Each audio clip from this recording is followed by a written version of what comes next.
La Suprema Corte de Justicia de la Nación es el Tribunal Constitucional de México y es el máximo órgano judicial federal.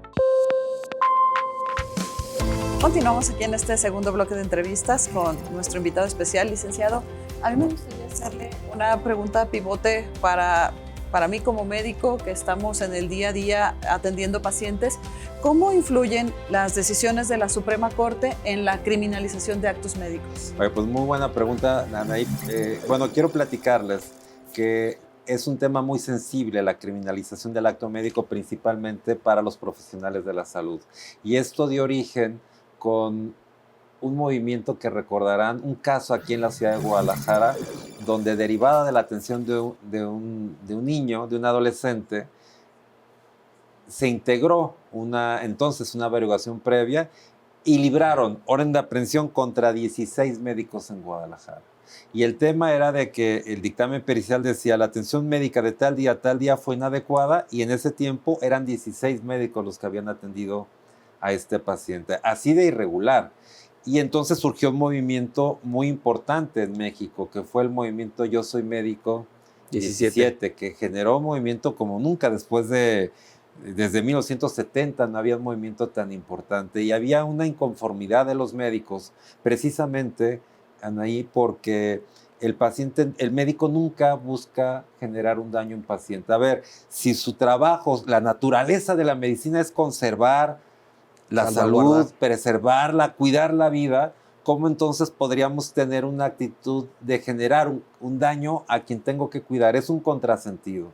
Y entonces, a pesar de que el Ministerio Público solicitó esta orden de aprehensión por un delito doloso, el juez lo reclasificó a un delito culposo. No obstante, yo he sido consciente, como decía Julio, que podemos equivocarnos. Y si nos equivocamos, habrá que hacer lo concerniente.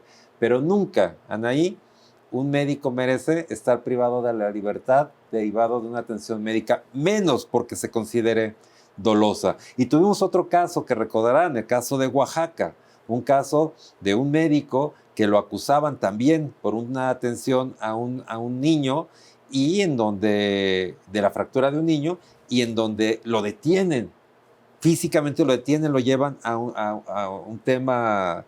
lo privan de su libertad, lo vinculan a proceso ya con el nuevo sistema de justicia, donde esto no debería ocurrir, y causó, como bien conocen, la indignación de toda la comunidad médica. Porque si, a ver, ¿cómo, con qué confianza, con qué ánimos vuelvo a atender a un paciente como debo de atenderlo, con ese ánimo, con esas ganas, si puedo en cualquier momento, por un capricho, llegar a estar detenido? Y no me refiero que no haya fallas. Puede haber fallas, pero no pueden tratarse de esa manera. Entonces, ¿qué es lo que se busca? Que nunca más exista un médico detenido derivado de una atención médica. Que si existe una falla que puede ocurrir, sea tratada de otra forma, pero no con una detención, porque afecta mucho en su persona y además en la vida social y la propia atención médica. Y es parte de la amenaza, Abraham, que podemos tener. Y yo creo que de alguna manera las decisiones que tiene la Corte a través de esto, y más en el derecho a la salud, de qué manera se involucra ese derecho, esa práctica, en donde no se tiene esa experiencia. Y lo digo con todo el respeto, porque el nivel de expertise, el nivel de experiencia que has logrado desarrollar, y vi la evolución que como abogado has tenido, después del fenómeno de la descriminalización del acto médico, vino una revolución importante. Tú dijiste, desde el movimiento del 70 no se había dado una revolución en donde el derecho, ¿sí?, en el ámbito médico se mezclara de manera tan importante y sostenidamente, porque el movimiento 17 sigue en una constante y todos nos hemos sumado, y siempre cuando vemos un hashtag 17 levantamos la mano y hacemos alusión.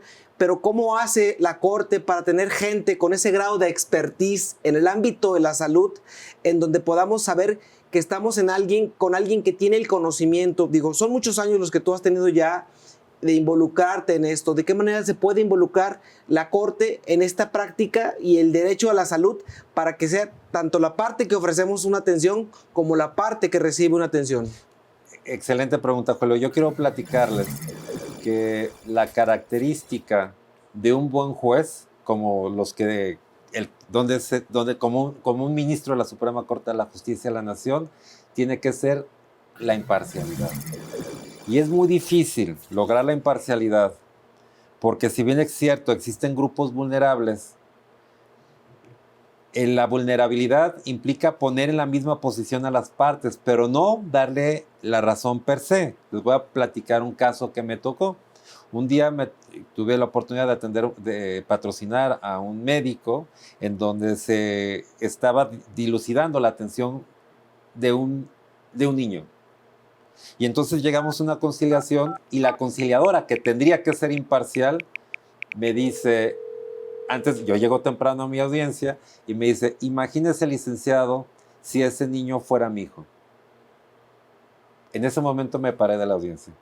Dije, no puede generar imparcialidad alguien que ya toma el papel de una de las partes. Y no significa que haya tenido no razón, porque eso no lo sabemos. Y si bien es cierto, bueno, este niño habría que ponerla en la misma posición que el médico, o sea, no ponerlo en una posición abajo en el momento de juzgar.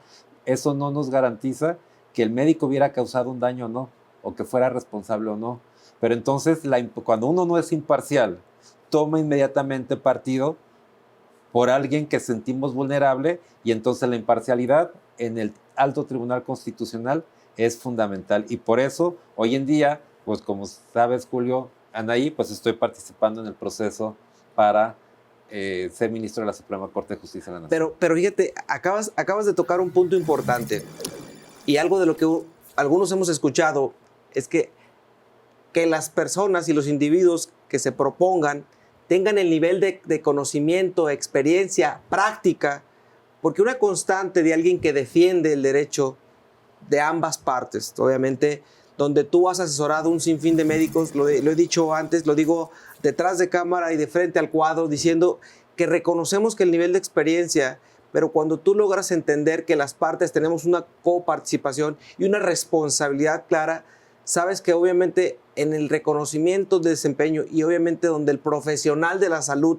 nunca se despierta con el afán de causarle un daño a un ser humano, y el acto médico adquiere un papel diferente en la sociedad, entiendes que debe de llegar a manos que tengan el conocimiento y la experiencia. Muchas veces los peritos no están debidamente capacitados, no han tenido una constante, y lo hacemos a través del programa. Hacemos un programa que tenga un gimnasio donde el profesional que nos acompañe aquí, como tú en tu práctica legal, lo haces de manera sostenida. Yo creo que no solamente es el reconocimiento que yo creo que te tenemos que hacer en lo que estamos próximos a obtener, sino saber que tenemos a alguien que de verdad va a darle a cada quien el sano lugar y el sano juicio a lo que tienes que analizar, para que las partes que se involucran en una toma de decisión, la resolución que se tenga que obtener sea en beneficio de un momento dado, y que el acuerdo, hoy existen ya muchos mecanismos regulatorios en donde podemos llegar a un acuerdo, en donde la reparación de un daño, exacto, el acuerdo familiar, y no se diga en situaciones donde se pueda involucrar la vida misma, es el entender que la parte de un juicio que lleva de repente mucho tiempo y que obviamente no va a resarcir en muchas de las veces el daño, pero sí llega al reconocimiento de que si esta labor de los que van a llegar a tomar un puesto a través de una posición pública, pero con un carácter donde el conocimiento y la experiencia les permita tomar un lugar importante, va a cambiar mucho la condición. ¿Por qué?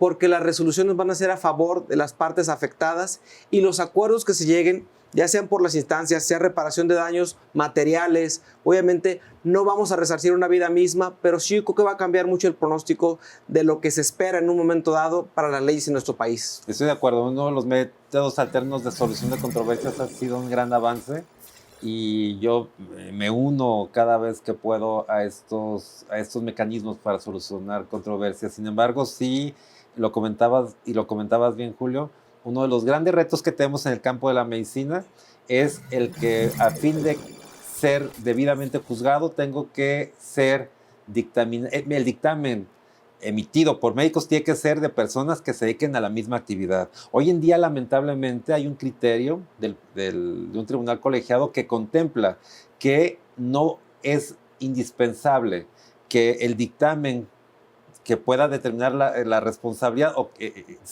que valore el juez sea necesariamente de un médico de la especialidad de que se trata. Y yo les digo, eso está mal, por supuesto que es inadecuado, porque perito es sinónimo de experto. Entonces imagínense que en nuestro caso, en tu caso, Julio, puedas un médico sin experiencia en el tema del tratamiento de enfermedades del riñón pueda decir si tu atención médica fue adecuada y oportuna, cuando nunca en su vida ha atendido un caso de esa naturaleza. Y entiendo que en otras áreas no médicas pueda llevarse a cabo así, no sea necesario tener la especialización, pero en medicina es indispensable. O sea, no veo cómo un médico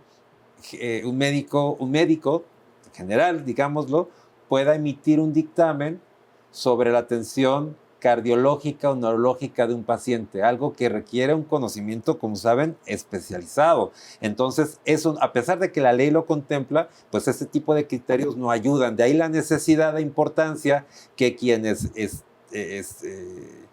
aspiramos al tema de la Suprema Corte de Justicia de la Nación podamos tener la sensibilidad, que creo que fue lo que se ha perdido. Y hemos venido comentando desde un inicio, la sensibilidad de lo que está pasando afuera, de lo que está pasando no solamente con los médicos, en muchos temas, para poder tomar decisiones acordes a una realidad, no solamente decisiones en el papel, porque como comentamos en el caso de la postergación de cirugías, pues puedo tomar decisiones en base a papel, pero no en una realidad, lo que está pasando afuera en los quirófanos, lo que está pasando en el campo, lo que está pasando con los empresarios, lo que está pasando día a día, y eso requiere sensibilidad para emitir resoluciones congruentes y ejecutables. Eso es lo que considero, Julio. Bueno, pues vamos a ir a un corte comercial, si le parece, y continuamos ahorita en nuestra mesa de conclusiones. Muchas gracias. ¿Se queda con nosotros? Continuamos. El primer Tribunal Supremo que intentó tener México fue el Supremo Tribunal de Justicia para la América Mexicana, organizado por José María Morelos en 1814.